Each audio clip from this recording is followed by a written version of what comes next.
درجات میں تفاوت میں نے پہلے عرض کیا ہو سکتا ہے۔ ایک درجہ سابقین اولین کا ہے، جناب ابو بکر رضی اللہ تعالیٰ عنہ کا ہے، سیدہ خدیجہ الکبریٰ رضی اللہ تعالیٰ عنہ کا ہے، اور ایک بعد والوں کا درجہ ہے۔ یہ فرق ہے، لیکن صحابی سب ہیں، نبی کے شاگرد ہونے میں سب برابر ہیں، آپ علیہ السلام کے ساتھی ہونے میں سب برابر ہیں۔ یہ تفاوت تو اللہ نے نبیوں کے درمیان بھی رکھا ہے۔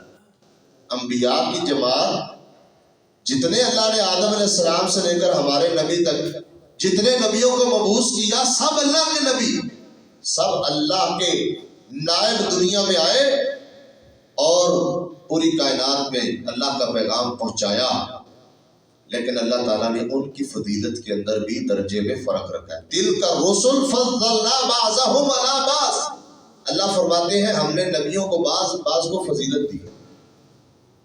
جو فضیلت، جو مرتبہ ایک نبی کا ہے وہ دوسرے کا نہیں ہے۔ اللہ نے انبیاء کی جماعت میں سے رسولوں کو زیادہ درجہ دیا ہے نبیوں پر، پھر رسولوں میں سے اللہ نے اولو العزم پیغمبروں کو زیادہ درجہ دیا ہے۔ اولو العزم پیغمبروں میں سب سے بڑھ کر اللہ نے ہمارے نبی جناب محمد الرسول اللہ صلی اللہ علیہ وسلم کو سب سے زیادہ فضیلت دی ہے۔ لیکن آپ کی فضیلت کا مطلب ہرگز یہ نہیں کہ دوسرے نبی کی فضیلت کم ہوگی، یا اس کی تنقیص کر دی جائے، یا اس کی شان میں گستاخی کر دی جائے، یا اس کے اوپر ایمان نہ لایا جائے۔ ہم سب لوگ یہ ایمان رکھتے ہیں کہ سارے نبی اللہ کے بھیجے ہوئے سچے پیغمبر تھے، اللہ نے ان کو مبعوث کیا، ہم ان کو اللہ کا پیغمبر مانتے ہیں، اور اس کے ساتھ ساتھ ہم یہ مانتے ہیں کہ ہمارے پیارے پیغمبر جناب محمد الرسول اللہ صلی اللہ علیہ وسلم اللہ کے آخری نبی ہیں۔ آپ کے آنے کے بعد ساری نبوتیں منسوخ ہو چکی ہیں، اب نبوت اور شریعت ہمارے نبی کی چلے گی۔ یہ اللہ کا فیصلہ ہے، اور اس بات کا وعدہ اللہ نے الگ طور پر سارے نبیوں سے بھی لیا ہے۔ دو وعدے لیے نا، ایک لوگوں سے لیا ہے جس کو عہد الست کہتے ہیں، اللہ نے اپنی ربوبیت کا جو ہے نا وہ لوگوں سے وعدہ لیا، اور ایک وعدہ اللہ نے میثاق لیا نبیوں سے کہ جب تمہاری نبوتیں چل رہی ہوں، تمہاری نبوت اور رسالوں کے آفتاب پوری آب و تاب کے ساتھ چمک رہے ہوں، اور پھر تمہارے اندر ایک آخری رسول آ جائے جس کا نام محمد ہے صلی اللہ علیہ وسلم، تو تم نے اپنی نبوتوں کو ختم کر دینا، وہیں پر بریک لگا دینی ہے، پھر اس کا ساتھی بن جانا ہے، اس پر ایمان لانا ہے۔ ثم لتؤمنن بہ ولتنصرن بہ، ایمان بھی لانا اور اس کا سپاہی بھی بن جانا۔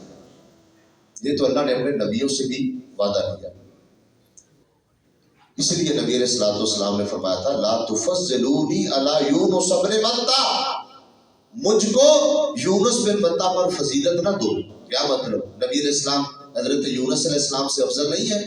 یقیناً افضل ہے۔ آپ نے اس انداز میں فرمایا کہ مجھے یونس بن متى پر اس طرح فضیلت نہ دو کہ ان کی تنقیص لازم آئے یا ان کی شان میں گستاخی ہو جائے۔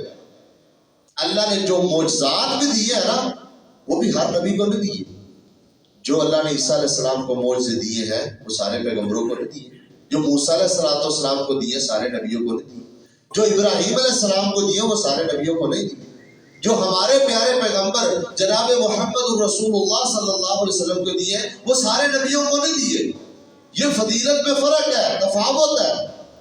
ہم سب مسلمان ہیں نا، ہمارے اندر بھی تو فرق ہے نا، اسلام میں برابر ہے، اللہ کو مانتے ہیں، اللہ کے نبی کو مانتے ہیں، ختم نبوت پر ایمان رکھتے ہیں، سب کچھ کرتے ہیں ہم، لیکن ہمارے اندر بھی تفاوت ہے، فرق ہے۔ ہر بندے کا ایمان ایک جیسا نہیں ہے، ہر بندے کا اسلام ایک جیسا نہیں ہے، ہر بندے کا اللہ کے ساتھ تعلق ایک جیسا نہیں ہے، اس کا اللہ کے ساتھ مرتبہ ایک جیسا نہیں ہے۔ اللہ نے فرق رکھا ہے۔ یہی سمجھے کہ صحابہ کرام کی جماعت اللہ کے نبی کے وہ صحابہ ہیں، صحابیت میں سب برابر ہیں، لیکن ایمان کے اندر، فضیلت کے اندر اللہ نے ان کے درمیان فرق رکھا۔